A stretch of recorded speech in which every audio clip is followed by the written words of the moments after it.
Hello and welcome to Interactive Distractions, episode number 509. My name is Christopher Riccio, and I am here with Jason A. Stryker and Jeff Chorney. What up, everyone?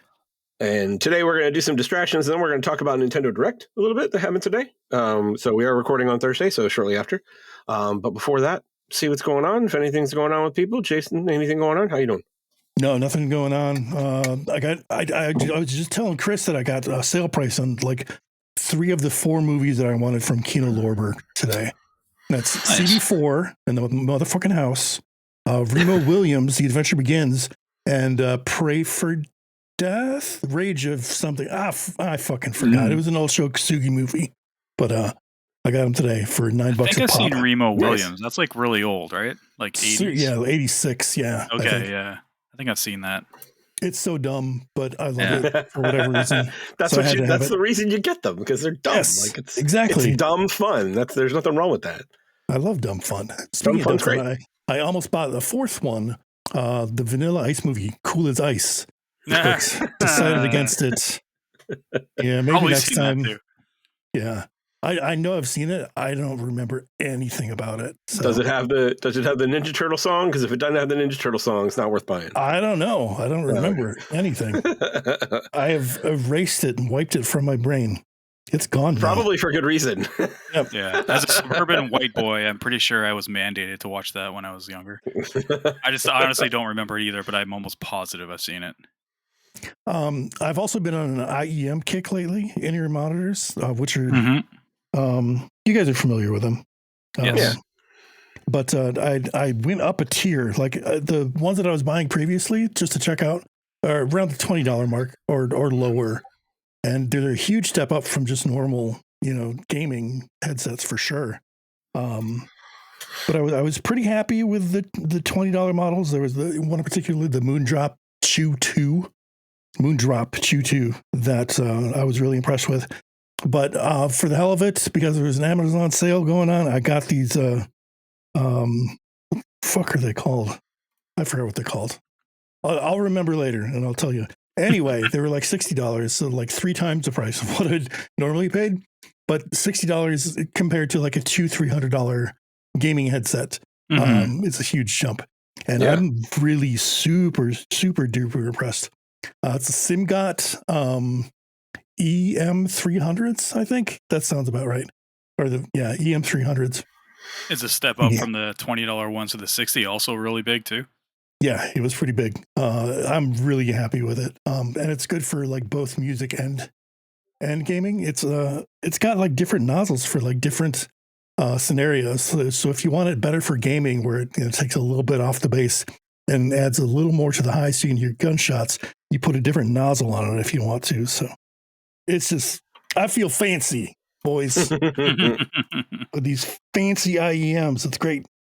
But I can't use them on the podcast because I can't talk with them in, because it gets the fishbowl effect. There's no mic monitoring. There's no mic monitoring. Yeah. I couldn't hear myself, and it just reverbs in my head. Oh, yeah, that's not cool. Anyway, that's about it for me. All the exciting shopping excursions that you can handle here on the InDis podcast. All right. Nice. Jeff, how about you, buddy? I got added the shopping stuff. I think I might have mentioned it. I can't remember if I did or not. The modded Vita thing. Yeah. That Jason recommended. Talk about it. So I got, because I was wondering like how long, because it was taking a while for me to get any kind of update for it. So then I was like, you know what, I'm just going to go to the website and see, instead of waiting, like checking my emails. And then I saw that there was an update, and they had a video on there.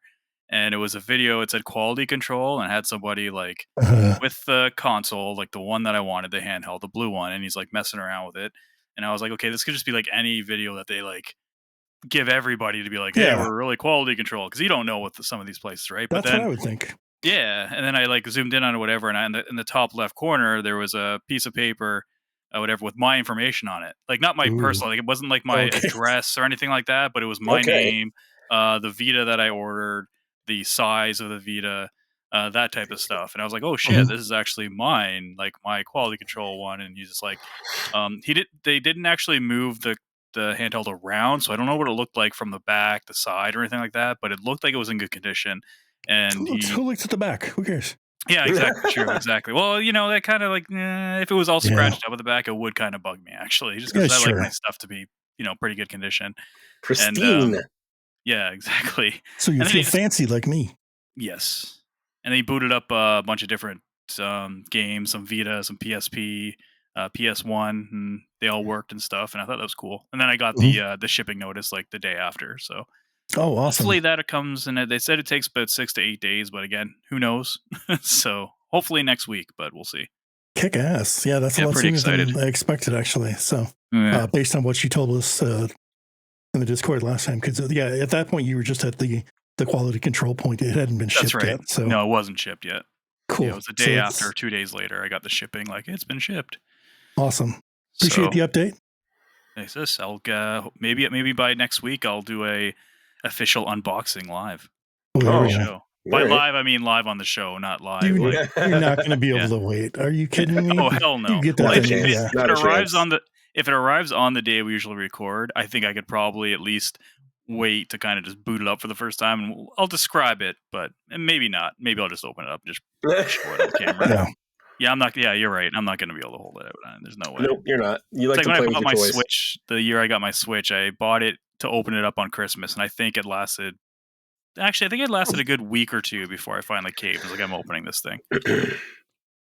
But yeah. But I want to see the fancy new toy. Exactly. Yeah. Chris. Not much to report. We recorded what, Saturday, I think? Mm-hmm. Yeah, not much to report. We're still looking for the little dog, the small dog. We got a few other options and put in adoption applications, because you have to put in an application just to go see the dog at this point. Oh, wow. So still have an appointment for Fur Kids on Saturday, and we're going to bring our dog with us, or someday. Yeah, that's pretty much it for me. That and work. Fun. Might be taking a surprise trip to Florida this weekend. I'm not sure. We'll see how that goes. But yeah, that's it for me. Let's talk some games. All right. What we got? Nothing new. Nothing new. Chris, why don't you start? Because you at least played something new on your end. It was new to me. New for you. But I want to talk about something else first. Like, so Assassin's Creed Shadows. That's what we're talking about. Mm-hmm.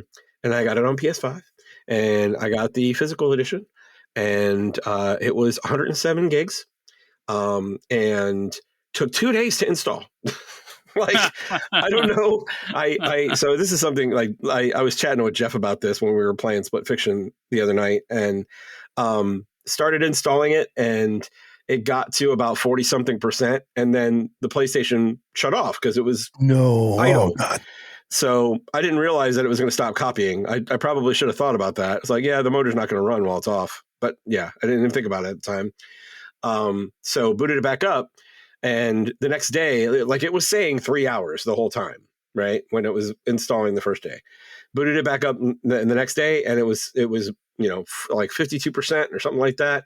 And it said 6 hours. I'm like, what the fuck is going on? It's not supposed to go up. So I started doing some searching on Google, and found an article that said, oh yeah, well, it's copying and downloading at the same time, and it like goes back and forth. Oh, sorry, I didn't mean to hit my mic.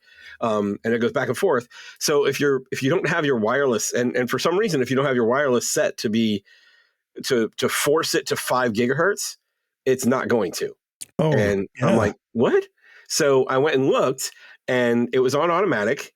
And when I looked at what frequency it was actually using, it was using 2.4. 2.4. I'm like, what the hell? So I went and I switched it from 2.4 to 5 and like forced it there. And it went from, like, at that point it was 5 hours. So it was probably like 5 to 6 hours. And it went down to less than 60 minutes. So it continued to install for that hour's worth of time, got to 5 minutes, and the last 5 minutes took about 20. Yeah. Sounds about right. And by the time it finished installing, and this is on Tuesday night, by the time it finished installing, it was like 11:30, and I was like, fuck this, I'm going to bed. So I did end up add that pre-download on PlayStation 5. Yeah, I mean, it's like I guess the big thing is if you've got the disc, like if you're gonna read it off the drive anyway, just continue to download the game. I don't understand why. I don't know. Yeah. Anyway, I pre-downloaded it on Xbox first. I wasn't sure what system I was going to get it for. So I was not even thinking. I was like, oh, I have it pre-downloaded. So then when I finally got the disc to like officially like unlock it, I was like, oh, that's right. I switched consoles last second. So then I'm like, I threw it in there. did it take yours a while to install? Like what was your experience? Yeah, oh yeah. I had the same problem as you. Like Oh, I mentioned when we were playing Split Fiction, it was the same thing. Like I was installing it, but I wasn't really gonna play it at that point. So I turned off. I put it in rest mode. I figured rest mode would be fine because it was the same thing. I guess it was started downloading stuff first. So then I was like, yeah, okay, but it well I'll takes just put it in like rest mode and I'll six play it hours later. to do it. I honestly don't know because I think when I turned it on and was like, okay, You just left it. it was at like 50% as well, and then I just left it in, and I can't remember. Okay.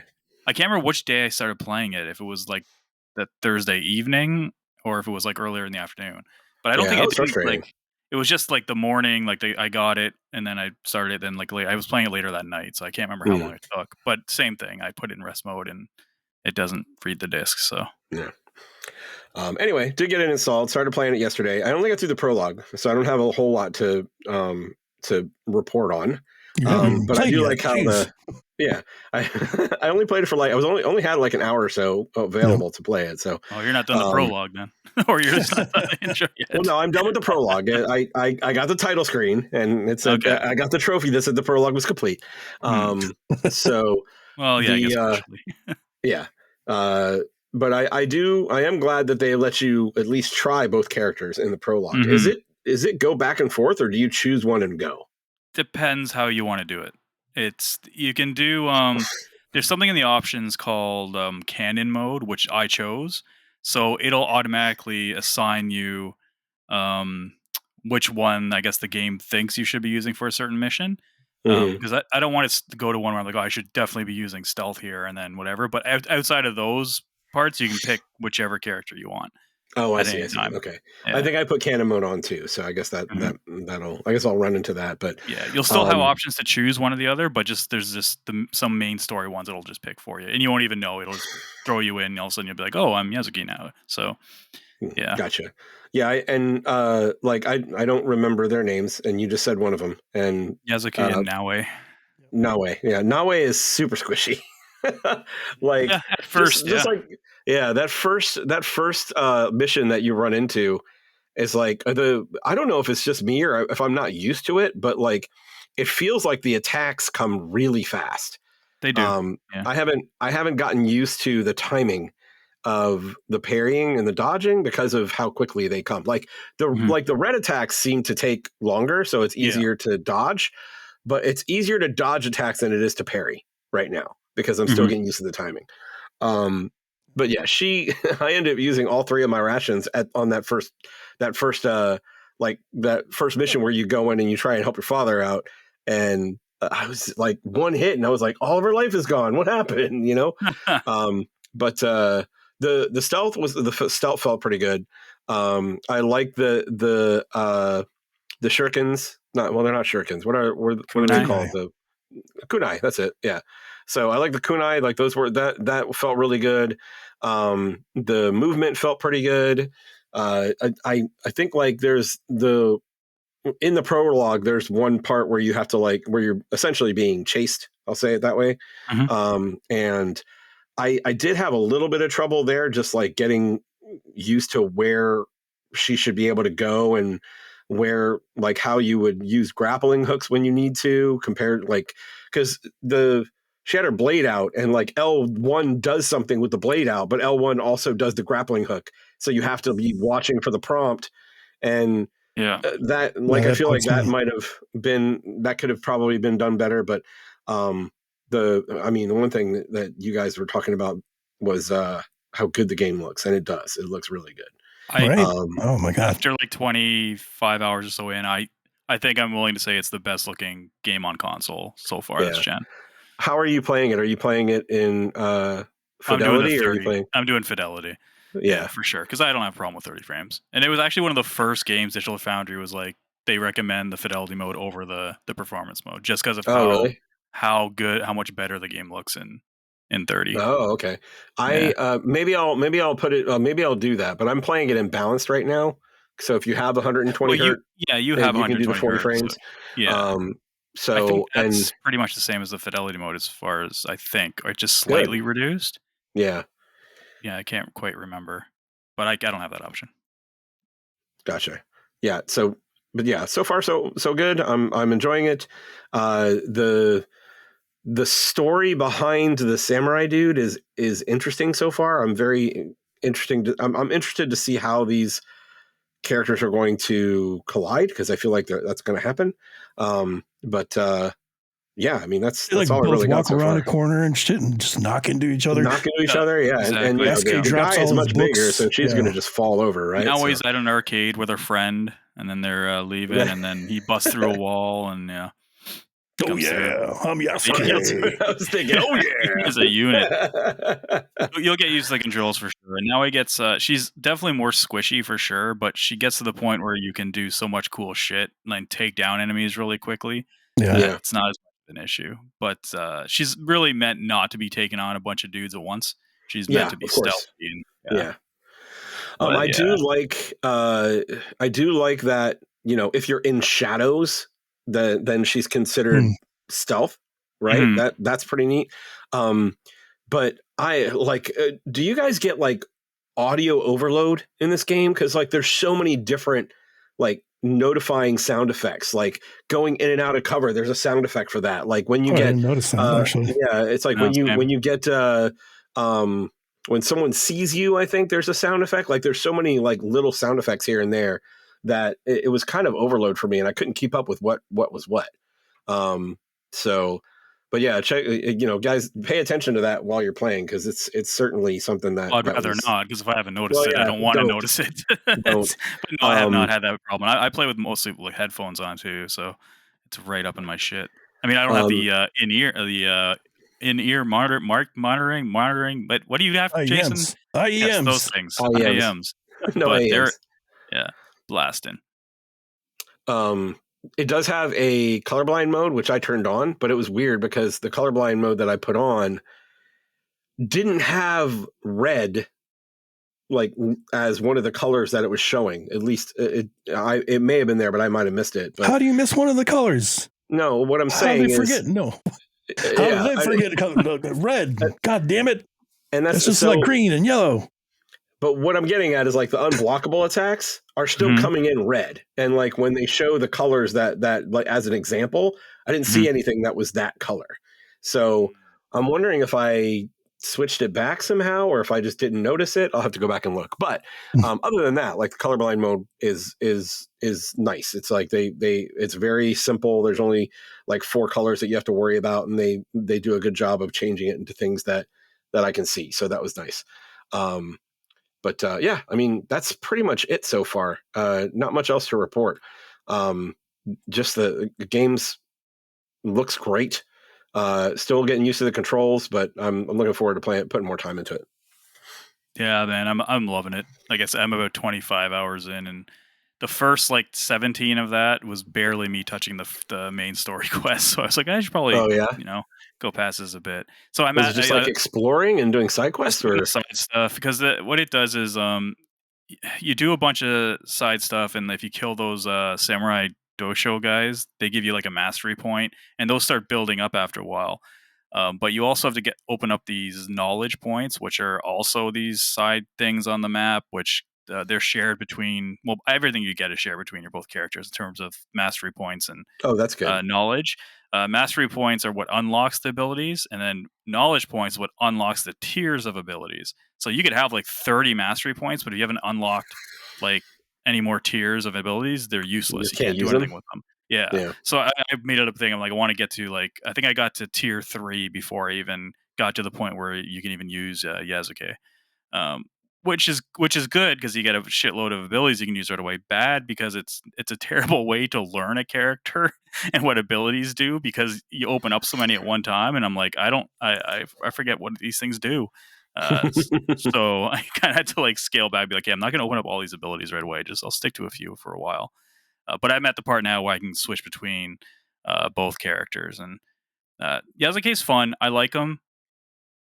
He's not as fun to play overall than Naoe, I think, because he's really meant just to be a beast in combat, and that's pretty much it. And he He's, is. he is. He takes down. He's got He way more is. health. He's got way more abilities he can do before you have to like recharge them. But like navigating the map and stuff with him is not fun. He can barely jump. He can barely climb. I got to one of those temples with the knowledge points, and one of them you have to find these scrolls. You have to find like 2 or 3, and then that gives you the knowledge point. And I saw one just up in a thing. I'm like, okay, I'll just climb up there because with Naoe, that's what you can do. And she's got the grappling hook. He doesn't have one, and I didn't know how to fucking get up there, and I had to like run around try to find like a specific path that went up to where this thing was. I'm like, you know what? I'm not going to use him for anything besides missions I think I should be using him for. unless the canon mode turns him on, or I have to exactly plow through a bunch of enemies. He's fun in small bursts, and I like him as a character. Actually, I like his storyline's really good. Especially when you first get introduced to him, like in the actual main game, and you see what he does the whole thing with Naoe does. Chris, you haven't got there yet, but Jason has, where you kind of do the flashbacks with Naoe to see like her backstory and how she got to where she is. They do the same thing with him, and it's pretty interesting. That's pretty cool. Well, I thought so anyway. But hey, quick question: during the prologue, you get to choose whether or not you can understand Nobunaga, if you can understand Japanese or not understand it as Yasuke. What did you guys choose? Oh, really? Yeah. I didn't have that option. Really? Oh yeah, so with Yasuke, it pops up as a decision. You can say you can tell him I understand him, or say nothing. And I don't know if that means you don't understand him, or you just don't, or you just don't say anything and you still understand him. I'm not sure. All right. Yeah, I was wondering what the option was. I chose to speak make it up very and say weird if you can't understand, because that would make a lot of the cutscenes very silent. Yeah. Yeah. Yeah, that would be interesting. Well, I was going to say something to do with him again too, but I can't remember. Oh yeah, Yasuke. Yeah, he can bust through walls, which is great. Yeah, he can break through walls, break through doors, kick people through freaking doors and walls. Mm-hmm. Yeah, he's fun to play in bursts here and there, just not so much. When I was playing the prologue, that first door that you burst through, I did that, and then accidentally hit whatever it was that leads you into photo mode. So it paused while the thing was shattering. I was like, oh, cool. And then I unpaused it. I was like, oh, I should have snapped something on that, but I didn't. But yeah, it looked really cool. Yeah. I'm not getting burnout on it yet either, which is like right now I can probably say with confidence it's my favorite Assassin's Creed game, like by far. Because by this time, by about 20 hours on almost all of them, I start to get that burnout feeling. And I don't know how much of that is what they've changed, or if they've really changed much, or it's the content of it. Yeah, the setting and everything like that. I just think it's so awesome, like being actual ninjas and a samurai, going through everything. But and I'm not getting bored. Like I can see some of the reviewers obviously rush through it. Like they have no choice. Some of them get like a week to play like a 80-hour game. Yeah, and that's pretty tough. So if you're doing all the stuff like back to back to back, it's going to give you a lot of repetitive stuff like castles to go raid, to search down this or hunt down this target, and I could see that getting repetitive. But mixing it up a bit here and there, doing some grinding for like materials and stuff for my upgrades and stuff, because that is another thing with upgrades is the loot that you find is matches to basically around your level you are when you find it. So I've been kind of upgrading the stuff I like with cool perks on it. Like I have a sword that gives me an ability chunk the second combat starts. So I've been using that. And when you have to use like the materials and stuff like that to upgrade it, which is fine.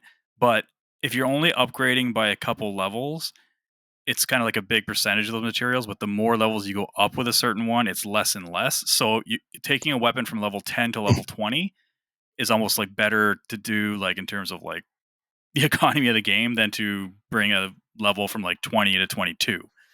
Right.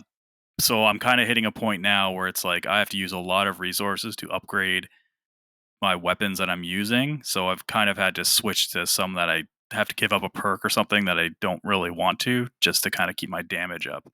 So that's kind of a little bit of a bummer in a way, I think, because I don't know. It's just, I get what they're trying to do. They want you to use more stuff, but a lot of the stuff is the same stuff with different ability, like different perks to them. So if it's like, I don't need this perk. I'm not using this. I'm not using like bows or whatever. Why do I need this bow perk on like a sword or something? Or that does like, anyway, something like an affinity affliction that I don't use or don't want. But it's a minor gripe. It's doable. You just got to do some of those contracts that you get because those give you a lot of the resources. So it's just something I got to do every once in a while. I'll be like, okay, time to do some of those contracts, get my resources up. And then you can also do the homestead stuff, which I've not really done anything besides the forge. I leveled up to level 3 so I can put all the engravings on the weapons at the highest level. And then I did one other one to get like another few scouts or something. I was going to ask, like, how essential is it to like engage with that? You have to, or in terms of like, you don't have to. I think it's good to do the forge for the reason that you can put like legendary engravings onto legendary weapons. Sure. So it's in your best interest to do it. It's in your best interest to do that one. And there's another one that something to do with scouts. I'd have to check the other ones that I was looking at the buildings. I'm like, I don't really need these. They're just kind of like little bit better things here and there. So, but other than those two things I did, I pretty much have not touched it. I made a pavement walkway thing and threw a bunch of pets that I found in there on there. Just so there's like a bunch of cats and dogs just kind of chilling. That was like when we first met. You were like, Jason, here's some animals. Oh my god, yeah. Oh wow, that's a memory. I was drunk in bed and Jeff knocked on the door and peeked his head in. He's like, Jason, I brought you some animals, and he had like a cat in tow or something. I don't know. Yeah, I thank you for those animals to this day. Where was that? Terry's basement bed. Yeah, I was gonna say, was that at Terry's? That's the first night I met you guys in person. That was a fun time. Yeah, it's all right. I'm collecting all the animals and stuff in this too, which is great. But yeah, no, I'm loving it. That's the only game I've been playing this week as well. I've just been sticking to that, and that's nice. It. Anything else, Chris? Isn't on your side? No. Not for Assassin's Creed. Jason, anything else you add on that? I've been playing a couple retro things. Urban Reign on the PS2, which is a Namco joint. I remember Urban Reign. It's a beat 'em up. Is that a beat 'em up? Yeah, it's a 3D beat 'em up. Platinum one, is it? No. Okay. It's Namco through and through. But yeah, like I'm having a super good time with it. It's fun, like unlocking new moves and just changing out your kit. It's really fun. It's hard as balls, but it's definitely something that I missed completely. And I think I downloaded it to my new portal, and just because the name sounded ridiculous, and I'm like, okay, I'll give this a shot. Is it Reign, REIGN, or it's REIGN? Yeah, REIGN. That, and I've been really itching to play Shaolin Monks, the Mortal Kombat game. The also a beat 'em up. Yeah. So I think after Urban Reign, I'm gonna dive into that. I remember that being pretty decent, like a good 6.5 to 7 game. That was pretty cool. If you like the genre, I think it's maybe even higher. Way better. So yeah. Way better than that Sub-Zero one they did, or that Jackson Sonya Mythologies or some shit like that. But yeah, a little more Monster Hunter and Assassin's Creed as well. Playing that, trying to keep up to date. But I'm all over the place. Yeah. Yeah. As I alluded to earlier, Jeff and I did get an opportunity to get another Split Fiction session in. And we are on I think before we were still on the first fantasy phase. The first fantasy one, I think. Yeah. So now we're in the middle of the second sci-fi stage. Yeah. And it's essentially a third-person shooter of sorts. Yeah. And we got to the second side story in there, and that's where we ended it. apparently, Jeff, we've caught up to my wife, so she Okay. hasn't been able to play it a whole lot lately. She's like, no spoilers. Yeah, so now I can't. Now it's like, okay, I'm not going to say anything about this from here on out. So Yeah. but yeah, That's that just game how Crystal sounds, by the way. No spoilers. I think we're probably about halfway through. I think. She's so mean. Yeah, it's really fun. Like it's just a great game. I like it. It's fantastic. Yeah. That's it though. What else we got going on? I don't know.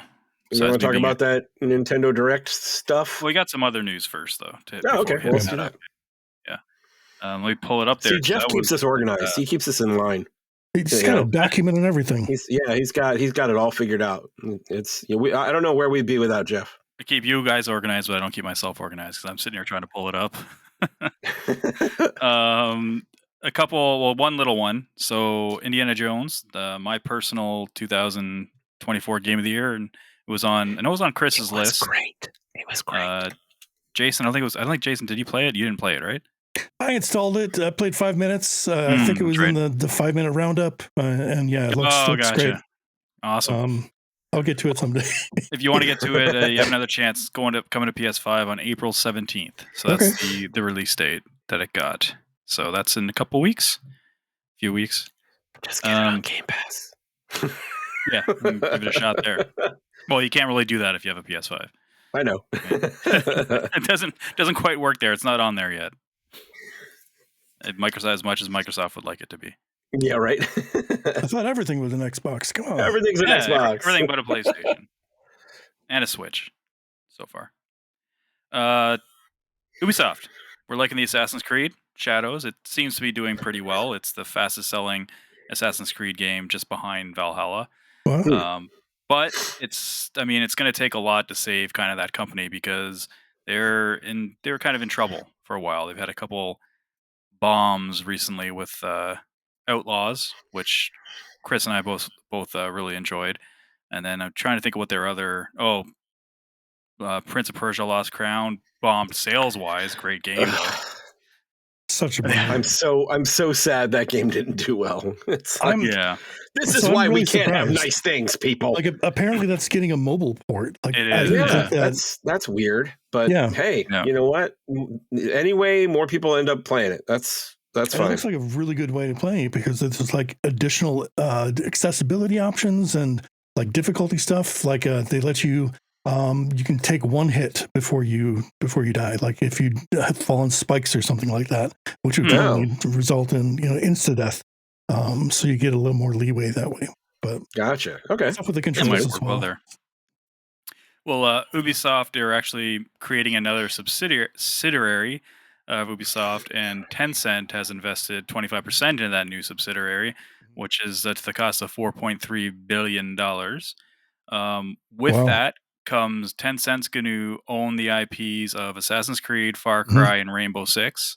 In exchange, they will, of course, give the money, and then they license out those IPs to Ubisoft.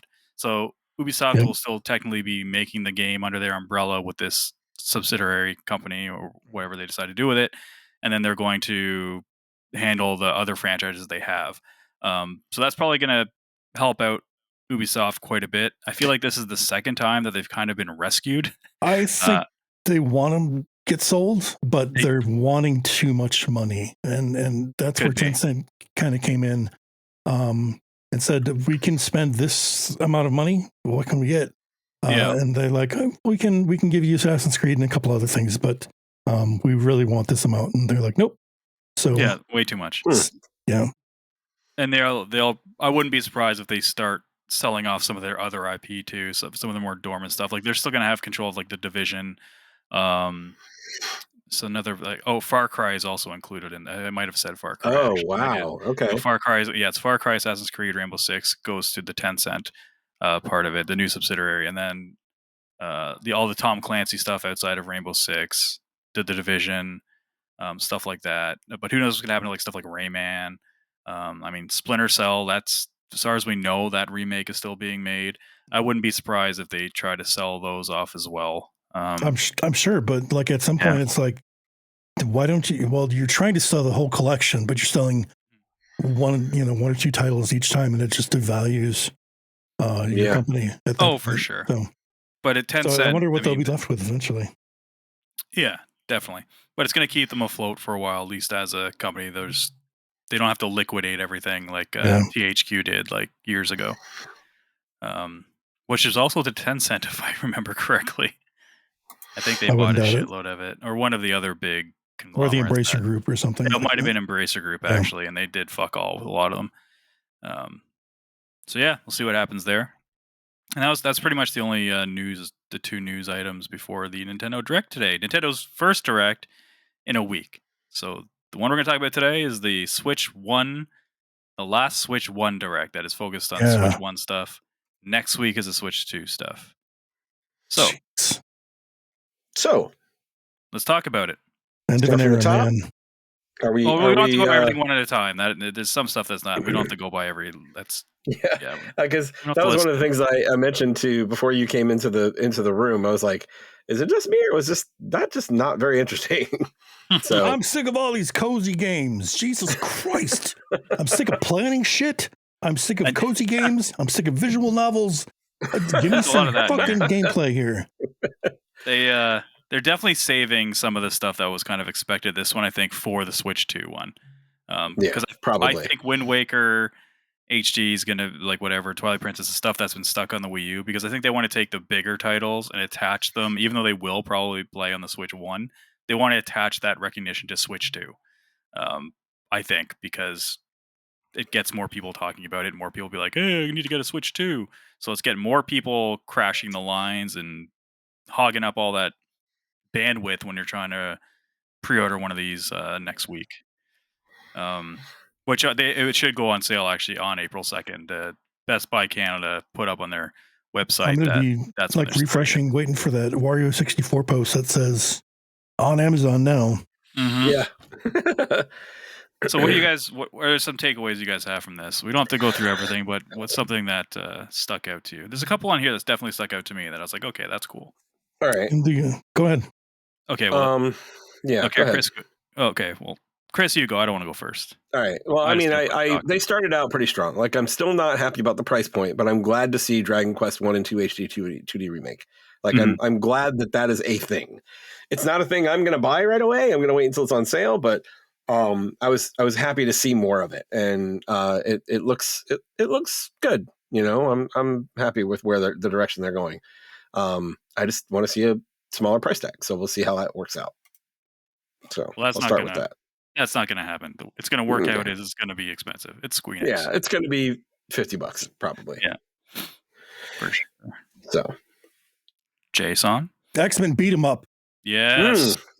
Oh my God! Is it just me, or did it look like some of the animation that you were seeing there was from like the fighting games? 100%. Yeah, I followed this dude named John Davies on Blue Sky, and he's working on the game, and he's a big fan of that stuff, of like the fighting game community as well.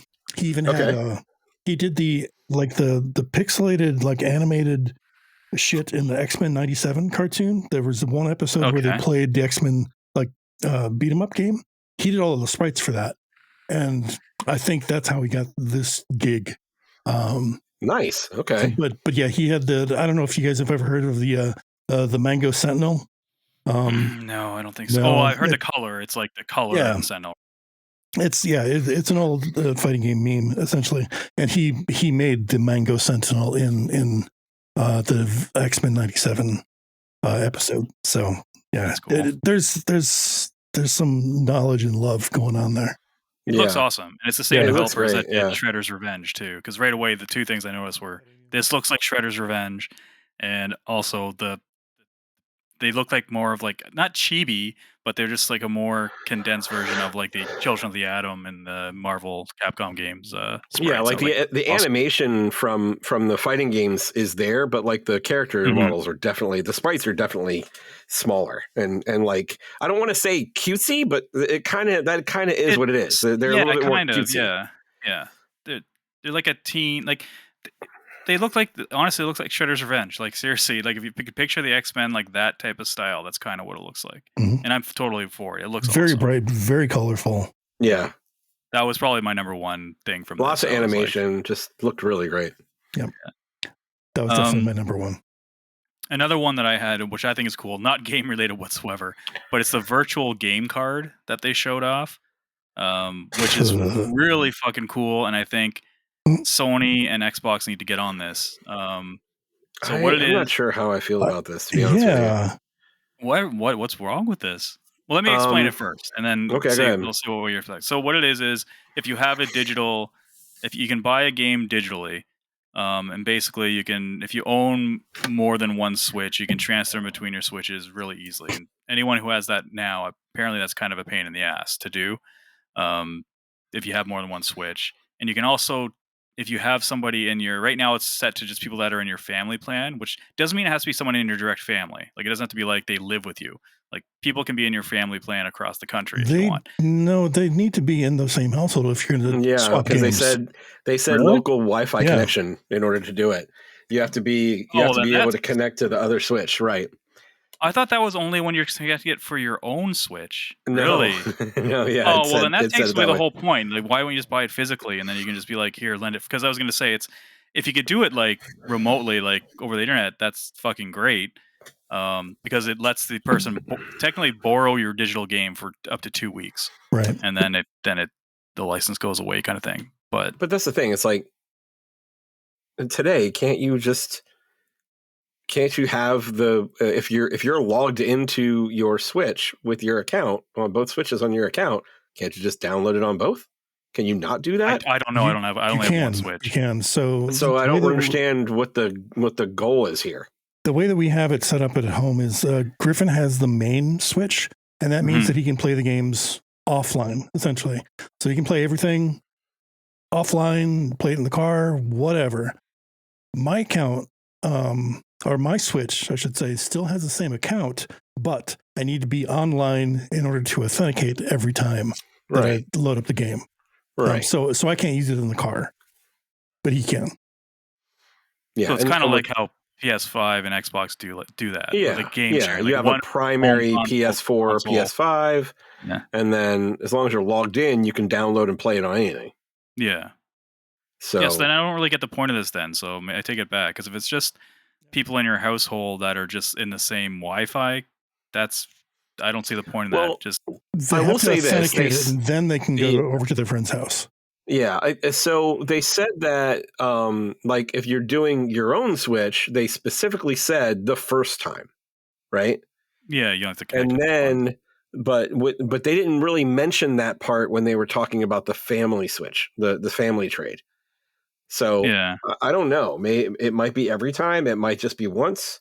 But I feel like it's like kind of defeats the purpose. Like there are so many things out there that have a good secure trade mechanism that you can use. It's like, why not just implement something like that where I can trade with someone online and just say, oh yeah, you can play this for a while. And sure, maybe they have to be in my family group. Fine, whatever. But I like the idea of being able to let someone in my group borrow a game for 2 weeks, but I don't know. It seems like it's a lot of hoops to jump through for something that we already have. For the most part. If we already have figured out, I should say. Like theoretically, but not on console though. Like it's like if hey, if we're wrong, people listening, like if we're wrong about this, tell us in the comments. Like tell me if I'm wrong. I want to know, because I want this to be something that's moves, that drives us forward in this world of digital stuff, of owning things that don't actually exist. I want there to be the ability to do these types of things. So yeah, if I'm wrong, please tell me. I want to know. But I think it's a good step in that direction of like transferable digital licenses, which would be awesome. Like even if a platform holder wanted to capitalize on it, like you can transfer this license, but it's going to cost $20 or whatever. Yeah, I see that as moving forward and not staying stagnant, because it's still, if it is, we'll have to look into that and see if it is that you have to be in the same house to play it. Like if it's, if I'm going away for 2 weeks, to play it. No, it's not to play it. Just to hand the card over. It's a little step forward. Yeah. Yeah. Because so someone's like, here's the thing though. It's like Steam already does this really well. It's like if you're in your family group, you have everything that is available to a family group. And then as long as someone's not playing it right now, you can play it. Yep.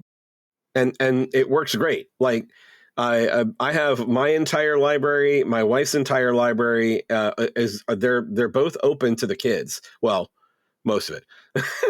Not all of it. They're not quite that age yet, but Whoa. so Hey. I'm talking about like the violent games. Not all of them are things that we let the kids play. Sure, buddy. Yep.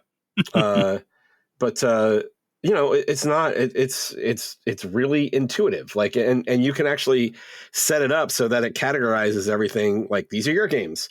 These are your, this other person in your family group's games, and you can go in and you can choose what game you want to play. And as long as they're not playing it, you can play it. Chris, this is Nintendo. You still can't send This is a big step for Nintendo.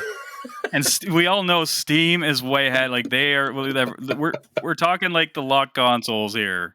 Not everything's gonna be like Steam right away. I'm actually surprised Nintendo's doing something like this before they allow you to do messaging between systems, because that's just insane. I think for Nintendo, this is them taking a huge risk. They were probably sweating in board meetings and like meetings, being like, "Oh no, we can't do this. It's gonna ruin our everything." Even though it's a small little step, I feel like we're cheering on the underdog that's been lapped 3 times. That's what I feel like we're doing. Kinda, it's like, hey, he made another lap. Go! It's like, who cares if the other ones are 3 laps ahead of you? It's fine. Yeah. Well, hey, baby steps. They got to do something like that. Yeah, it's a really good thing that they have high quality first party IPs that they can lean on. Oh yeah, exactly.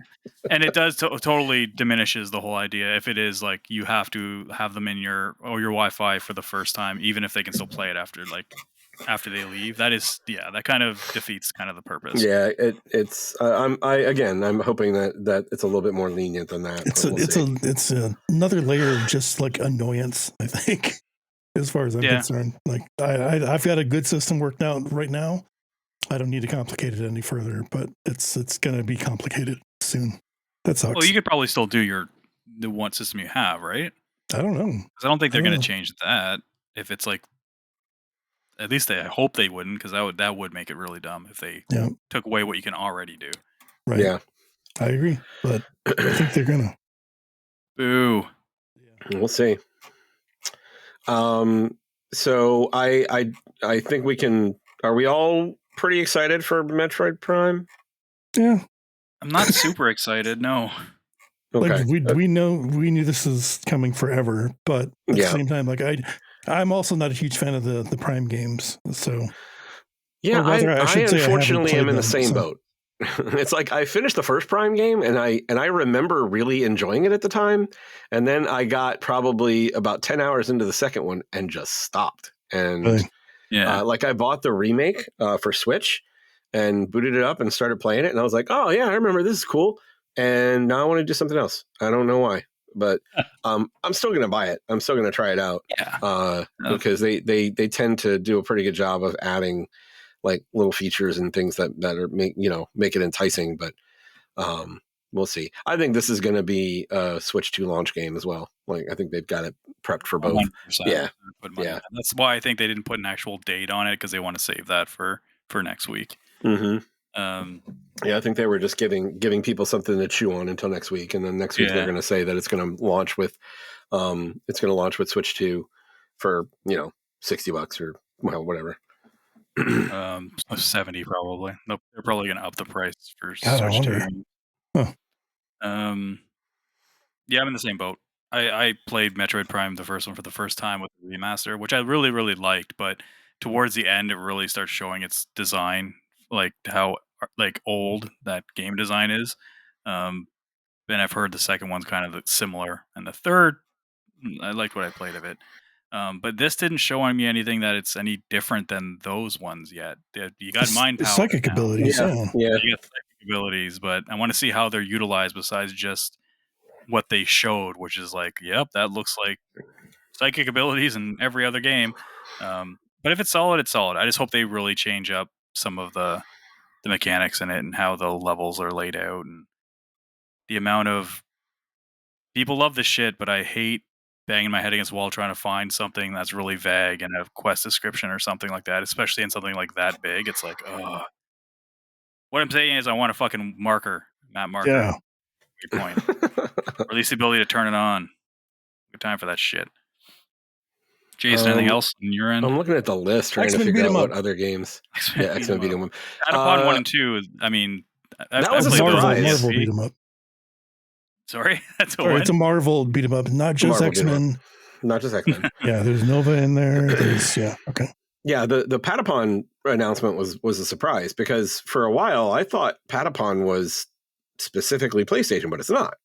I think it is. It's I think they're just is it Namco that's publishing it, or is that the other PlayStation game that's coming over that's still owned by PlayStation? is that what it is? Is it a PlayStation IP that Namco is publishing?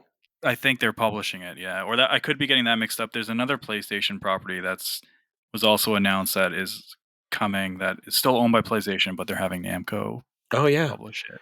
developed Everybody's by Golf. Pyramid and Japan Studio, published by Sony Computer Entertainment for PSP. And then Namco is bringing it to Switch. Oh, that's cool. Oh no, Yeah. Everybody's Golf Hot Shots 2025. That's the show. I think that's the one that Namco's bringing over. Okay. Because I think Hot Shots is owned by Sony. Yeah. It was on the PSP forever. So. Yep, that's right. That was one of the first games I had on PSP. Oh yeah, here it is. Namco, in cooperation with Sony Interactive Entertainment, is bringing Patapon 1 and 2. So yeah, it's Namco for both. Well, Oh, okay. There you go. Let's see. Everybody's Golf. I like the name. Everybody's Golf Hot Shots. It's like they combined the Japanese and the American name. Hot Shots. I think I'm actually looking forward. Like I like the Hot Shots golf games. They're fun. Yeah, and I would totally grab that. They have a good like fun aesthetic. Yes, they do. Yeah, they're good. While Chris is looking that up, so we got Metroid Prime. We just kind of covered. Oh, Shadow Labyrinth. They showed that again. The Pac-Man Metroidvania. That was the next thing I was going to mention. First time I had seen that, so I was taken aback. Yeah, yeah. There was another. We talked about it on this show for sure. Yeah, there was another show where they showed it, but it wasn't a lot, and you didn't really get as much of the Pac-Man feel as you did in this trailer. Like this trailer was like, oh, that's fucking Pac-Man, right? The other one, it was like Puck, Chris. Yeah, Puck. But like the previous trailer, all you saw was like the shadowy black Pac-Man like silhouette that followed him around. But I was actually eyeing this today because it's kind of a budget game. It's $30 physical. It looks, and then oh boy, and then they have like a special edition that's going to be $50. It looks what, Jason?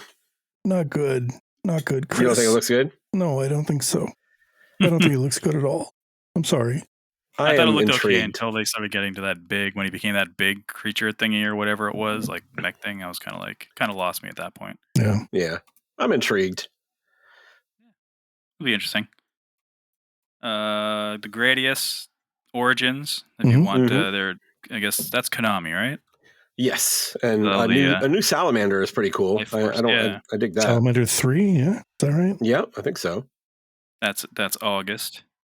But I didn't like that stuff. Like, I mean, there was your Pokemons, there was your Disney Villains Curse Cafe, a lot of stuff like that. Tamagotchi or Tamagotchi. That's going over. Oh, dude, fucking Rhythm Heaven. Rhythm Heaven. Oh yeah. Oh, Rhythm Heaven. That's right. Yeah. I never played the Rhythm Heaven games. Me neither. Cool vibe to those games. I like the art style for sure.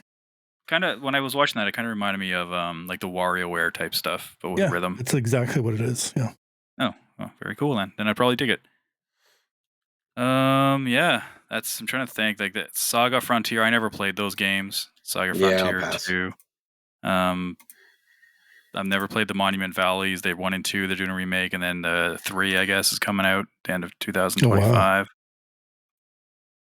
That looked interesting, but I don't think it's something I would spend money on.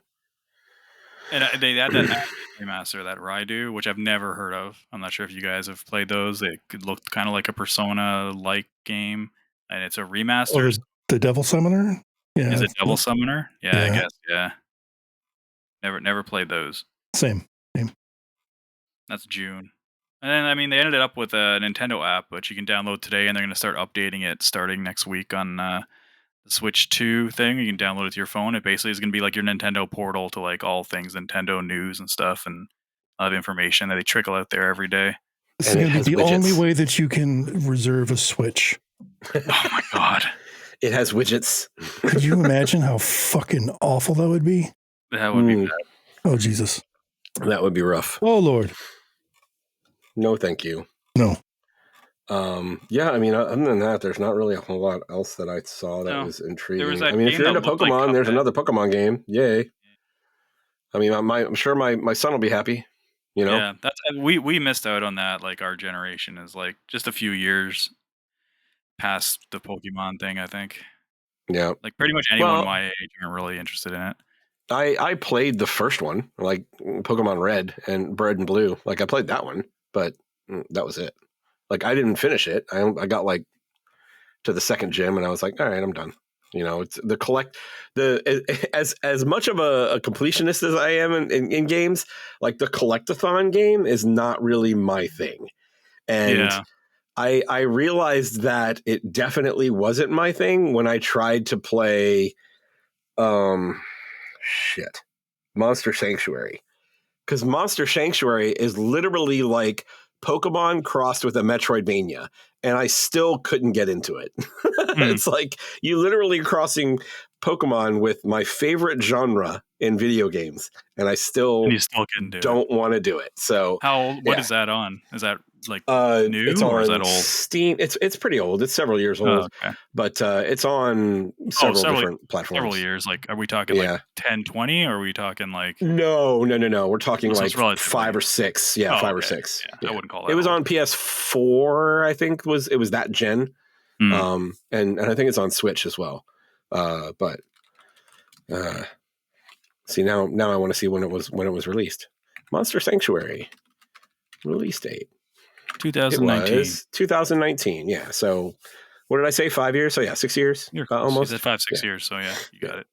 So anyway, that was the Switch. The last Switch one Direct. It was whatever.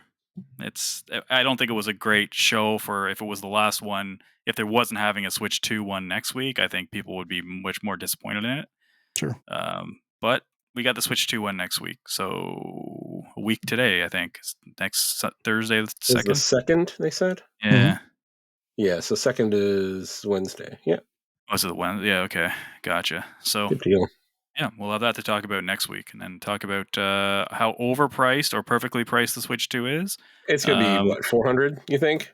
Fuck, man, I don't know. I hope so. Because it depends on those tariffs, honestly. Like, if those go through or not. Because if that happens, that's going to raise the price significantly. At least here and there it will. Since all that stuff's built and made in China. Yeah. Chips and stuff. Good stuff. I would Anything say $400 US. I think it's 400. I think it's going to be 400. Yeah. Because Switch came out for what, 300? And that's still around 300? Yeah. I don't think it ever dropped price, I don't think. The only way they dropped the price was by bringing out the Switch Lite, right? OLED. And the Lite, and then the OLED was more expensive. So the OLED was $350 if I remember correctly. Yeah. So $50 more. Yeah. So maybe it'll be, then hopefully it'll be 400 because they're already pushing the 350 mark on the regular Switch. So who knows? Yeah. We'll see. Yeah. Because they know how successful Switch was. They know that they could probably get away with charging more this time. And still, I'm hoping they don't decide to beat us up too much with it. Yeah, exactly. We want our new tech. That a show? I think that's it. That's a show. Awesome. Thank you guys for listening. Hope you enjoyed the show. If you did, please tell a few friends about us. And please like, subscribe, and comment. All of those things help us. And we certainly interact with all the comments that we get, or we try to, on the show posts. Come to interactivedistractions.com. That will lead you to our link tree. My dog just came over to get pets. Hi. Hey, Flash. And that will lead you to our Discord as well. So come join the Discord, be a part of the community, and come talk some games with us. Come talk IEMs. Sounds good. Let's go. Yep. So until next time, my name is Chris. I'm Jeff. Play your games, and we'll talk to you next week.